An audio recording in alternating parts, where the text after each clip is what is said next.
Al-Habib Hussein dan juga makam Haji Abdul Qadir yang merupakan murid dan sekaligus sahabat dari nya tersebut. Dan pemirsa, sebetulnya seperti apa tata cara berziarah yang benar, kemudian bagaimana juga secara hukum Islam melakukan doa atau juga mengaji di samping makam yang dianggap keramat seperti ini. Bersama saya sudah ada Ustadz Daud. Assalamualaikum. Waalaikumsalam warahmatullahi wabarakatuh. Ya, kabar baik Ustadz? Kabar baik, alhamdulillah. Jumat hari ini Jumat yang beri barokah Allah Ta'ala. Amin. Nah, ini saya ingin bertanya tentunya Ustadz kepada Anda bahwa sebetulnya tata cara melakukan ziarah yang benar sesuai dengan aturan Islam yang berlaku itu seperti apa sih Ustadz? Iya, pemirsa dimanapun Anda berada, suatu hal yang harus kita sadari bahwa berziarah adalah perbuatan yang aslinya dibolehkan di dalam Islam. Dulu awalnya berziarah ke kuburan itu dilarang. Ya. Di dalam sebuah hadis dikatakan, kuntu nahaitukum an ziyaratil qubur ala fazuruha. Dulu kamu kularang berziarah ke kuburan, tetapi sekarang silakan saja ziarah. Nah, artinya apa? Bahwa dahulu memang pernah ziarah itu dilarang oleh Nabi. Kenapa? Karena pada saat itu memang masa itu masih dekat dengan masa jahiliyah. Masa jahiliyah itu adalah masa yang penuh dengan kesyirikan. Lalu belakangan setelah sahabat umat Islam matang akidahnya, ketauhidannya, maka dipersilakan berziarah. Nah, soal berziarah sampai sekarang pun sebenarnya dibolehkan. Akan tetapi ada hal-hal yang memang harus kita jaga supaya tidak melanggar batas-batas. Yang pertama, batas-batas itu batas akidah. Di mana akidah kita mengajarkan bahwa kita tidak boleh memanggil orang yang sudah meninggal, menyeru orang yang sudah meninggal, wahai fulan, wahai ya wali, wahai syekh, wahai habib. Itu tidak dibolehkan di dalam Islam. Karena yang boleh dipanggil hanya Allah. Jadi yang dipanggil, diseru hanya Allah Ta'ala. Rasulullah pun tidak bisa kita panggil. Kita berziarah ke kuburan Nabi, kita tidak mengatakan wahai Rasulullah, tidak. Artinya ketika kita berziarah, apa yang harus kita lakukan?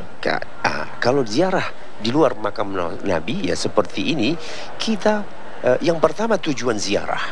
Tujuan ziarah itu apa? Mengingatkan seseorang akan kematian. Itu sebenarnya intinya. Hanya itu? Iya. Di dalam hadis dikatakan berziarah ke kuburan bi'annaha tudzakirukumul maut, karena itu bisa mengingatkan kamu akan kematian. Dan hanya ada doa tertentu yang bisa Betul. Kemudian yang kedua apa? Kita minta kepada Allah Ta'ala agar orang yang meninggal itu diampunkan Allah dosanya. Hanya sebatas itu?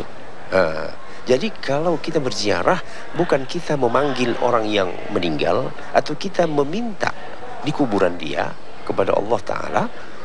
Apalagi kalau meminta kepada orang yang sudah meninggal, ya ini sudah namanya melanggar kode etik berziarah. Meminta bisa sebuah keinginan maksudnya hajat, seperti itu. Gitu ya, meminta sebuah hajat ke kuburan. Ini secara akidah ini dipertanyakan. Nah, jadi oleh karenanya seorang yang berziarah hendaknya belajar dululah apa yang harus dilakukan supaya sampai tidak melanggar, karena pelanggaran ini sudah menyangkut pelanggaran terhadap akidah.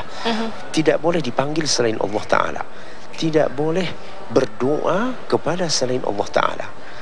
Bahkan menurut keyakinan Ahlus Sunnah wal Jamaah bahwa bertawassul namanya itu bertawassul, artinya menjadikan sesuatu sebagai perantara. Boleh bertawassul dibatasi pada 3 hal. Salah satunya kepada orang yang masih hidup. Lalu bagaimana orang yang sudah mati? Di dalam akidah itu tidak dibolehkan bertawassul kepada orang yang sudah meninggal. Karena itu tidak pernah dicontohkan oleh sahabat. Dulu pada waktu itu ada yang namanya Al-Abbas, paman Rasul. Tetapi sahabat atau siapapun tidak pernah datang bertawassul ya kepada para keluarga Nabi yang sudah meninggal. Ya, termasuk membaca ayat-ayat suci Al-Quran di depan makam juga tidak pernah dipercontohkan. Kalau soal membaca Al-Quran, kalau kita mencari contohnya memang tidak ada. Di dalam hadis tidak kita jumpai umpamanya ada seorang sahabat membaca Al-Quran di kuburan. Namun belakangan ini ya pendapat-pendapat para ulama, ya ada beberapa mazhab, ada sebagian pengikut mazhab yang mengatakan membaca Quran ya dalam bahasa tertentu boleh, tetapi ya itu kembalinya kepada siapa? Kembalinya kepada orang yang membaca. Kemudian apa hukumnya bagi mereka yang saat ini masih terus melakukan hal tersebut? Mungkin ini bisa kita katakan ini adalah tradisi yang sudah turun-temurun begitu ya? Ini sudah merupakan tradisi yang ya berabad-abad lamanya. Untuk merubah ini tidak mungkin dilakukan hal-hal yang sifatnya frontal. Ya. Jadi perlu menyampaikan dakwah. Karena seseorang untuk merubah sikap itu tidak mudah. Jadi perlu dikembalikan orang kepada pelajaran yang benar, yaitu memahami Islam secara benar. Memahami Islam secara benar yang bagaimana? Ya bagaimana dahulu para generasi Islam pertama mempraktekkan agama ini, maka begitulah kita hendaknya. Baik. Bagaimana dengan anggapan atau keyakinan yang menyatakan bahwa kami datang ke makam akan tetapi kami berdoa kepada Allah, begitu? Iya. Kalau Anda datang berdoa kepada Allah, itu bagus. Tetapi apakah ada kaitannya dengan Anda berziarah ke kuburan ini, bertawassul atau meminta barokah kepada yang punya kuburan? Nah, di sini persoalannya itu ya di sini. Meminta barokah kepada orang yang sudah mati. Artinya sudah juga meninggal. tidak perlu menuju ke makam begitu untuk berdoa kepada Allah. Berdoa itu di mana saja boleh. Kemudian yang persoalan di sini ketika seseorang berniat meminta barokah, meminta tabarruk, namanya itu tabarruk kepada orang yang sudah meninggal. Jadi memang ya praktek sering dilakukan oleh banyak kaum muslimin, tetapi para ulama sudah banyak mengingatkan bahwa meminta barokah itu hanya kepada Allah Ta'ala. Siapa yang bisa memberikan barokah? Hanya Allah. Ya. Setiap hari kita bertasyahud at-tahiyyatu mubarakatus salawatu tayyibatu lillah.